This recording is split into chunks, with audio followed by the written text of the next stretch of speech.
Hello everyone, welcome back to Lynn's Homestead. Well, got one wheel back on. The shock for the passenger side. Amazing enough, came right off. So, being that we're sitting there looking at shocks, do you think the one that was on there was right? Or do you think the one that they shipped me was wrong? I don't know. So I'm going to show you the old and the new shock. Of course, you can tell that's a new shock.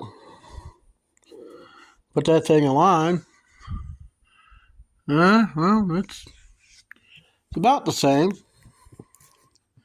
Let me put it that way.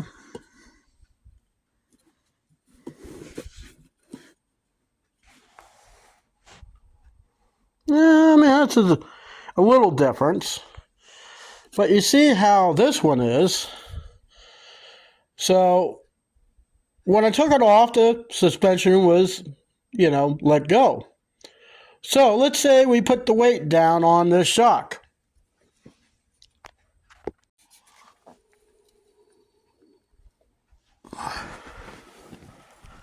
Now, it's supposed to spring back up, right?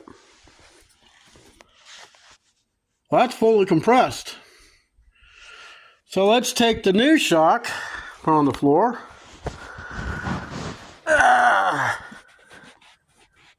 Harder to push down.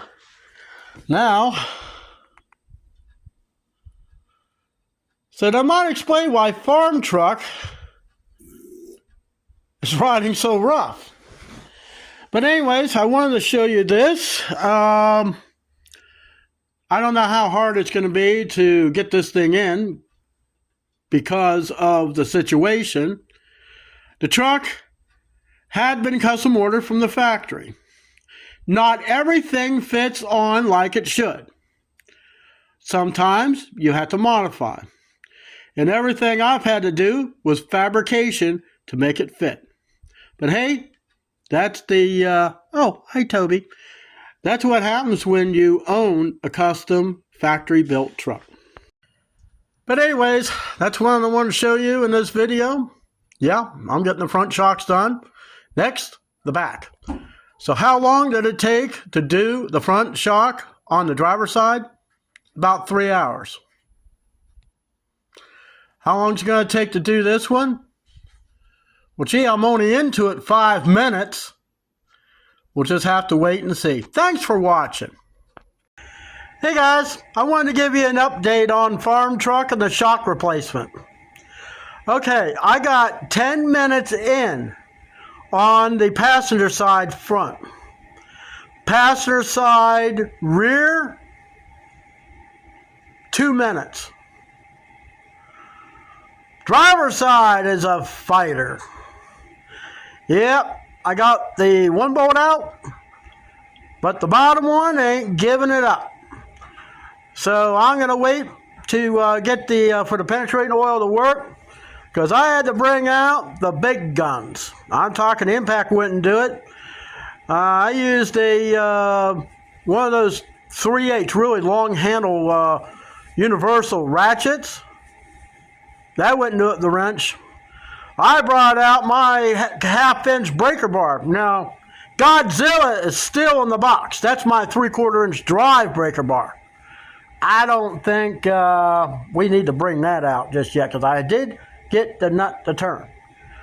But I wanted to come apart fairly easy so I could use a ratchet to put it back. Now, you remember when I showed you on how the front shock was? The rear shocks are like non-functional. I mean, when you lower the truck down, the shock was bottomed out. The rear shock,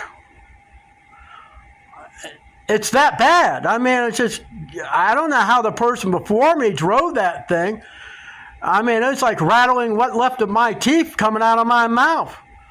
That's why my back was hurting every time I hit a pothole. Even a little bump of the road that you wouldn't feel in a normal car, this truck would rattle your bones. But anyways, I'm getting it done. And I still got that one little tidbit. I will do a separate video what I want to do under the hood, which it's going to change everything. Hey, let you know, when I did the gas mileage check, the first time I tuned it up, I tuned up for horsepower. Horsepower gave me 7 miles a gallon. One thing I did was take the carburetor adjustment on that Holley 600. I went from 22 inches vacuum back to 19. I wanted to tell you, I got 15 miles a gallon.